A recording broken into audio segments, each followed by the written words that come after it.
मैं पूछ रहा था किसी से, मैंने कहा जंगल में जानवर होते हैं सब, पर कोई जंगल गंदा देखा है? जंगल में जानवर ही जानवर, जानवर ही जानवर, उनको कोई शिक्षा नहीं मिली, कोई सभ्यता संस्कृति उनको नहीं पढ़ाई, कोई गंदा जंगल देखा है आज तक? यहाँ बीच इतनी गंदी क्यों है? जंगल में जानवर है, जंगल गंदा नहीं है। हम अपने आप को सभ्य सुसंस्कृत बोलते हैं। हमारे शहर, हमारे समुद्र, हमारे तालाब, हमारी नदियाँ, हमारी हवा, हमारा आकाश, हमारा सब कुछ क्यों गंदा है? तो जानवर से ही बदतर है ना। हम जिस वजह से जंगल से निकले थे वो उल्टा ही पड़ गया सब कुछ। और आज हम कोई अगर कुछ गंदा कूड़ा हम उसे जानवर बुलाते हैं, जबकि जानवर नहीं गंदा होता। हाँ, जबकि जानवर नहीं गंदा होता। कचरा करने वाले, गंदगी फैलाने वाले हम ही हैं। आप तो जब जानवरों के क्षेत्र में जाते हो तो सेल्फी ले लेके इंस्टाग्राम में डालते हो, कितना सुंदर है, कितना मनोरम है। और जानवर जब आपके क्षेत्र में आते हैं तो कहते हैं कहाँ फंस गए, जान जा रही है। बिल्कुल, आदमी जब जानवरों के घर में जाता है तो पुलकित अनुभव करता है। बिल्कुल, वाह मजा आ गया, है ना। पहाड़ों पे चले गए, जंगलों में, नदियों में चले गए, कितना आनंद आ गया।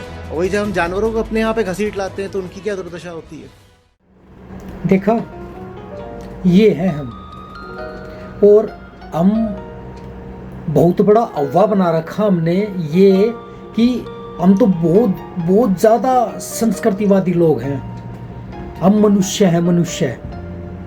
और अपने आप को ये ढांढस बंधा रखा है कि हम सारी प्रकृति को, सारे जानवरों को तोड़ मरोड़ करके अपने लायक बना डालेंगे। नहीं, तुम इंटरफेयर कर रहे हो हर चीज़ में।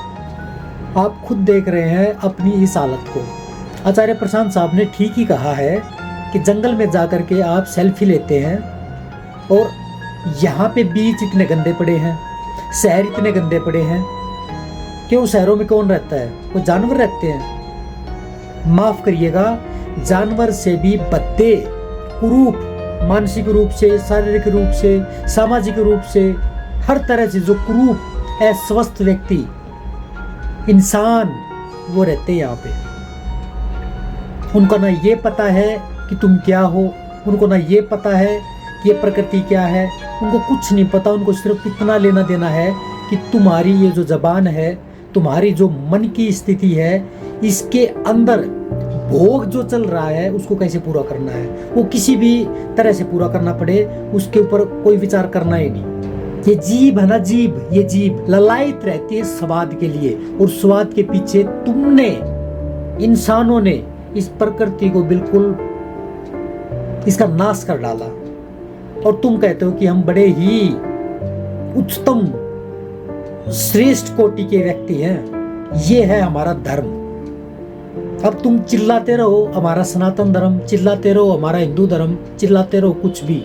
ये सनातन धर्म होने के साथ साथ और हिंदू धर्म की डूंडी पीटने के साथ साथ ये सारी स्थितियां भारत देश में चल रही हैं लगातार।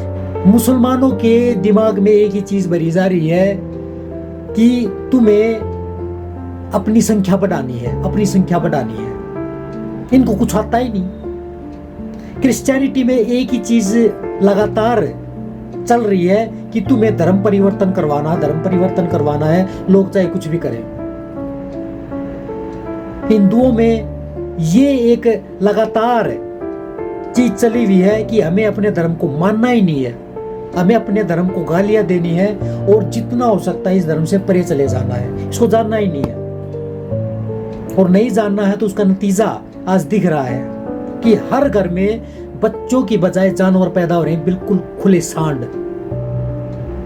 और हम कहते हैं कि ये हमारे बच्चे हैं। बच्चे नहीं है, तुम भी जानवर हो, और जानवर के गर्भ से जानवर ही पैदा होता है, कोई इंसान पैदा नहीं हो सकता।